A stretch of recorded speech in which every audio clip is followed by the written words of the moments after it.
नमस्कार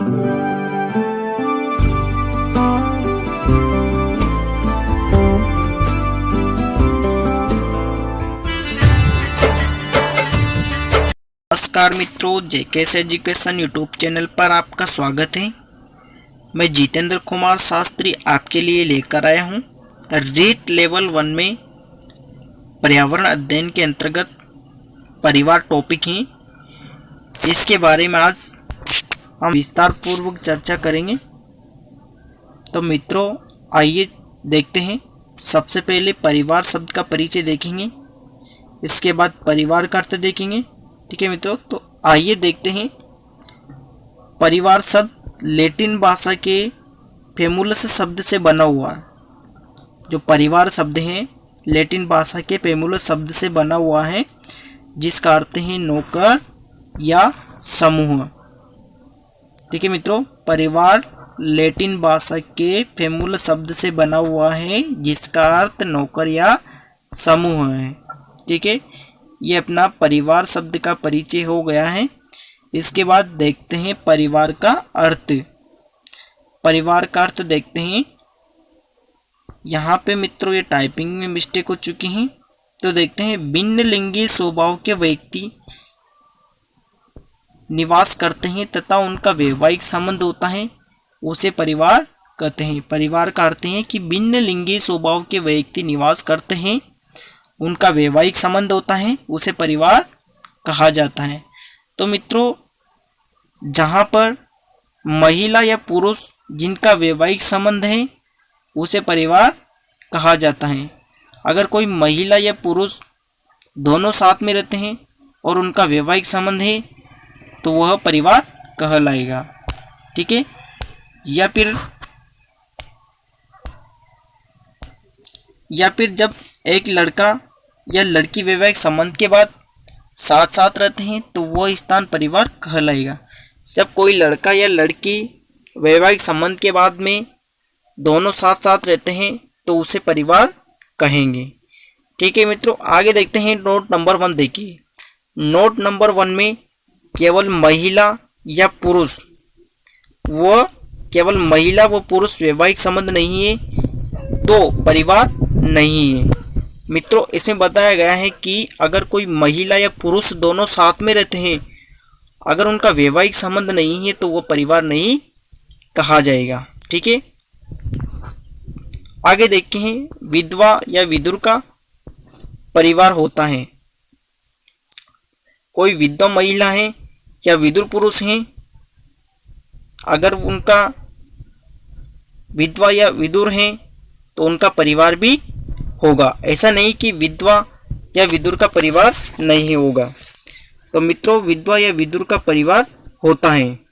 ठीक है, अब देखिए, 2 महान वैज्ञानिकों ने परिवार की अलग अलग भाषा दी गई है, जिसमें एक का नाम है ऑगस्ट आमले। इन्होंने कहा है कि परिवार समाज की आधारभूत इकाई है। परिवार समाज की आधारभूत इकाई है कि परिवार से मिलकर समाज बना हुआ, इसलिए परिवार को समाज की आधारभूत इकाई कहा जाता है। ठीक है, आगे देखिए। प्लेटो ने परिवार की परिभाषा बताई है कि परिवार बालक की प्रथम पाठशाला है। यानी कि परिवार बालक की प्रथम पाठशाला है। जब बालक परिवार में जन्म लेता है, तो सर्वप्रथम जो भी कुछ सीखता है, जो भी कुछ शिक्षा प्राप्त करता है, जो भी कुछ अनुकरण करता है, वो परिवार में सीखता है। इसलिए प्लेटो ने परिभाषा दी है कि परिवार बालक की प्रथम पाठशाला होती है। ठीक है, अब देखेंगे मित्रों परिवार की विशेषताएं। परिवार की कौन कौन सी विशेषता है, एक एक करके हम देखेंगे।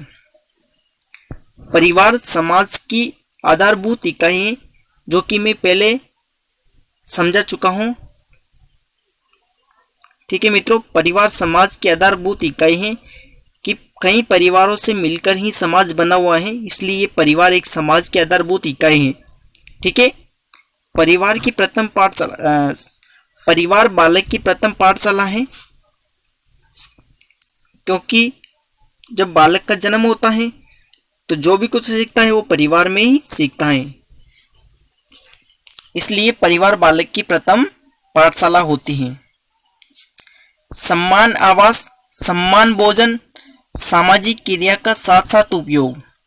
जहाँ पर सम्मान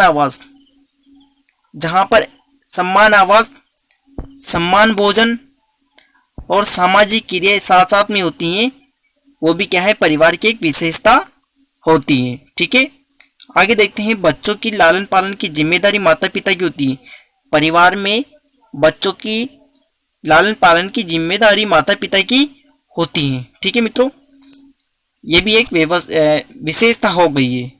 अगली विशेषता देखते हैं। परिवार विवाह के उपरांत माना जाता है। परिवार विवाह के उपरांत ही माना जाता है। अगर विवाह कोई महिला या पुरुष दोनों साथ में रहते हैं, उनका वैवाहिक संबंध नहीं है, तो वह परिवार नहीं कहा जाएगा।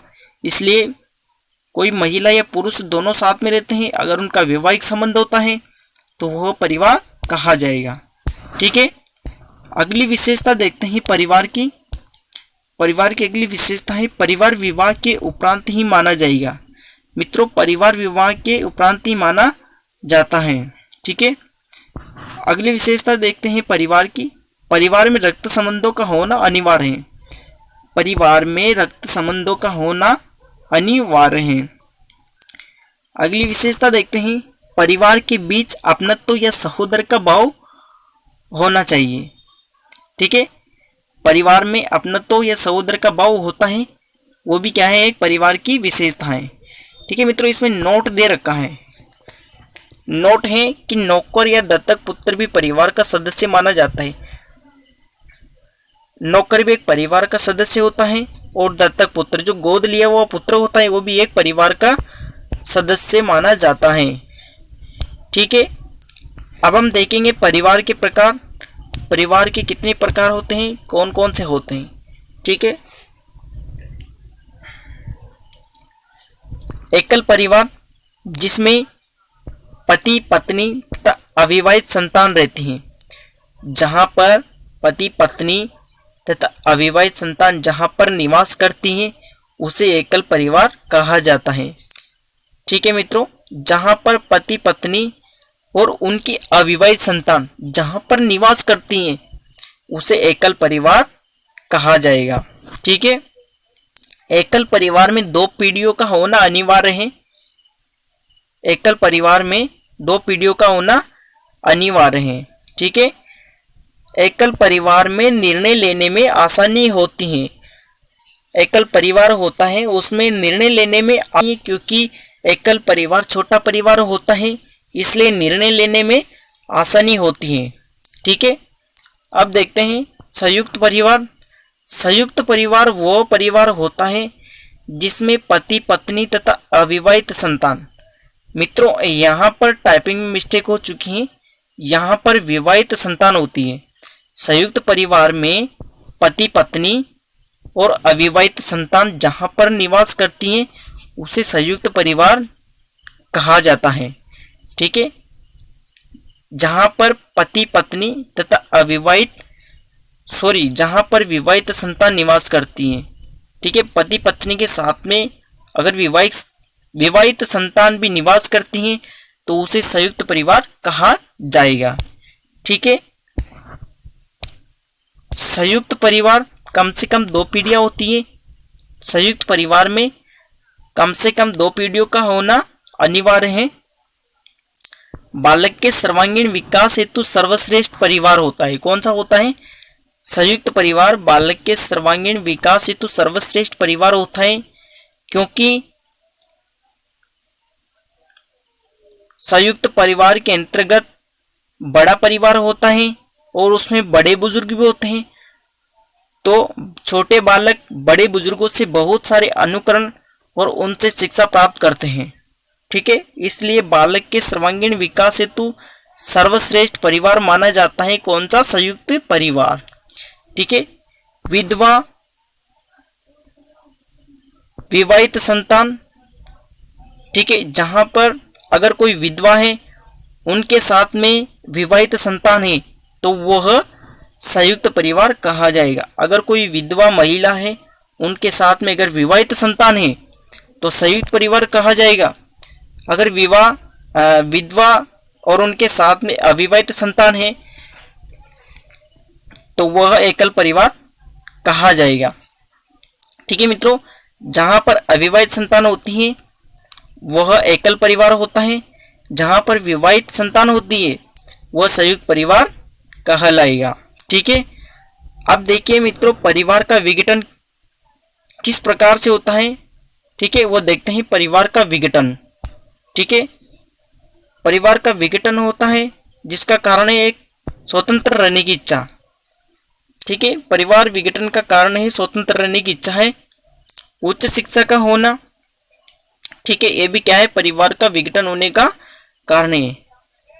लोगों का विलासिता के प्रति जीवन यापन करना, यह भी परिवार विघटन का कारण है। निर्धनता व बेरोजगारी का होना, यह भी परिवार का विघटन होने का कारण है। क्या है मित्रों, निर्धनता व बेरोजगारी का होना। ठीक है, परिवार की आर्थिक स्थिति निम्न होना, परिवार की आर्थिक स्थिति कमजोर होना भी परिवार विघटन का कारण है। ठीक है, लोगों का घर छोड़कर नौकरी पर चले जाना, लोगों का घर छोड़कर नौकरी पर चले जाना, ये भी क्या है, परिवार विघटन का कारण है। अगला कारण देखते हैं, अगला कारण है बाहरी सदस्यों का परिवार के प्रत्येक मामले में हस्तक्षेप होना। कोई भी अगर परिवार का कोई भी मामला होता है उसमें अन्य सदस्यों का, बाहरी लोगों का मामले में हस्तक्षेप होना, ये भी क्या है, परिवार विघटन का कारण है। ठीक है मित्रों, और आपसी संबंध होता है। आपसी संबंध कौन कौन से होते हैं, पापा मम्मी, भाई बहन, दादा दादी, ये क्या होता है, आपसी संबंध होता है। मित्रों, आशा करता हूँ कि आपको ये टॉपिक समझ में आया होगा। अगर आपको ये टॉपिक समझ में आया है तो लाइक करें, शेयर करें और सब्सक्राइब करें।